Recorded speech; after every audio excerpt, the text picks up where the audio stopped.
Hello guys, today we'll talk about the war against so-called review bombing. So if you do not want to know what review bombing, it's basically people are disagreeing with the critics. That's all it really is people disagreeing with the critics. And ever since a certain movie came out called Captain Marvel, you know, that movie was basically lucky because of Endgame, okay? That movie only made so much money because of Endgame, but most people didn't like that movie, okay?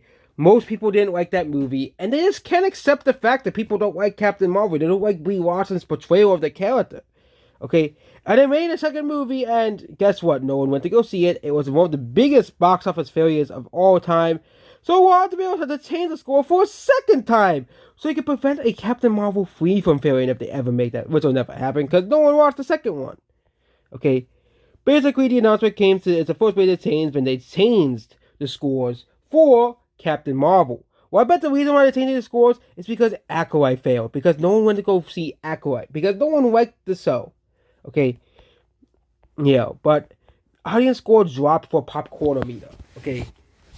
So basically, there will be no more audience score on Rotten Tomatoes. Okay, and Metacritic and IMDb I think are much more trustworthy and Letterboxd, because Letterboxd I think is probably the more trustworthy score than Rotten Tomatoes, because Rotten Tomatoes is just manipulating scores to make the movies they like Captain Marvel or shows like The Acolyte, get extremely positive reviews.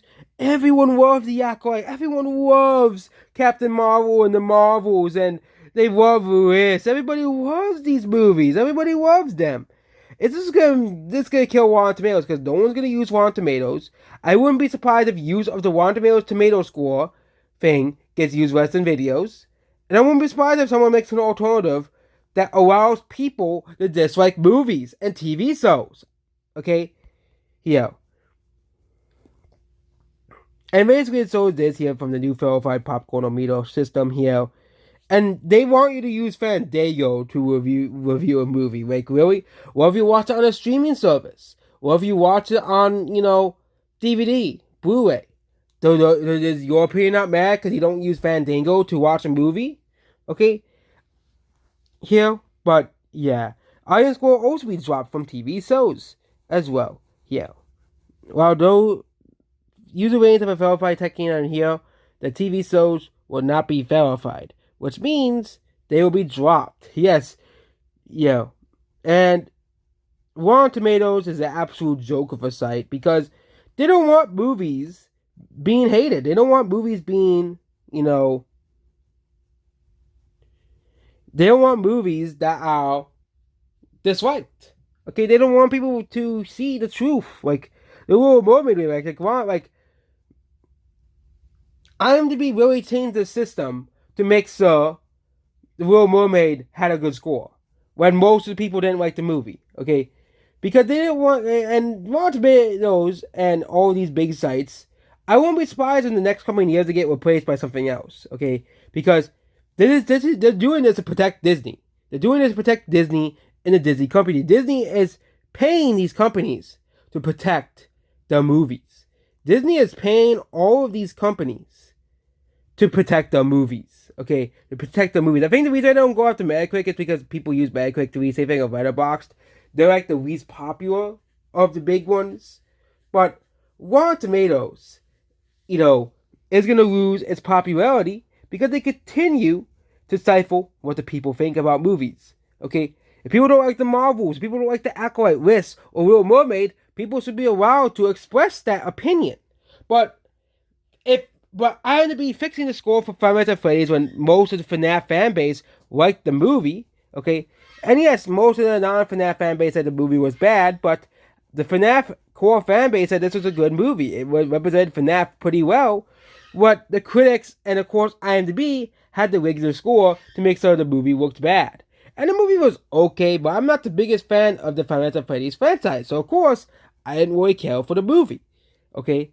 But the Mario movie especially. Okay, that movie, most of the Mario fandom loved the movie. They considered it one of the best video game movies ever made. And guess what? It made a lot of money because Mario fans love the movie. But guess what? The critics scores, they didn't like the movie. IMDb didn't like the movie too much, so they had to give the movie low scores. Okay, and it's just ridiculous at this point that they really think they decide what is a successful movie or not. The Rotten Tomatoes really thinks they decide what is a successful movie or not. Okay, when it's far from reality. Furiosa and Mad Max Saga had glowing scores from IMDb and Rotten Tomatoes, and guess what? No one went to go see it. No one went to go see that movie. Same thing with Acolyte. That critics gave Acolyte perfect scores.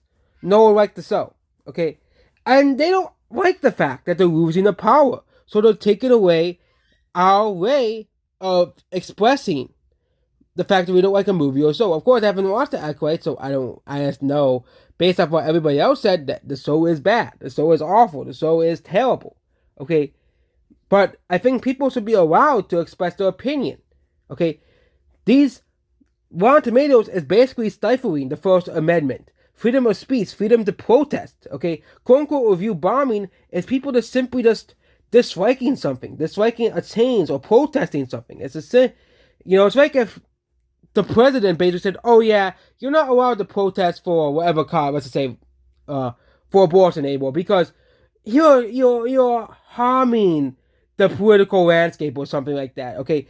And we're gonna take extra measures to prevent your protest. That's basically what they're doing to review scores. Okay, I know I'm making a stupid comparison, but it's basically you're banning a form of protest. Okay, I'm surprised no one has challenged this in court because this is basically banning protest.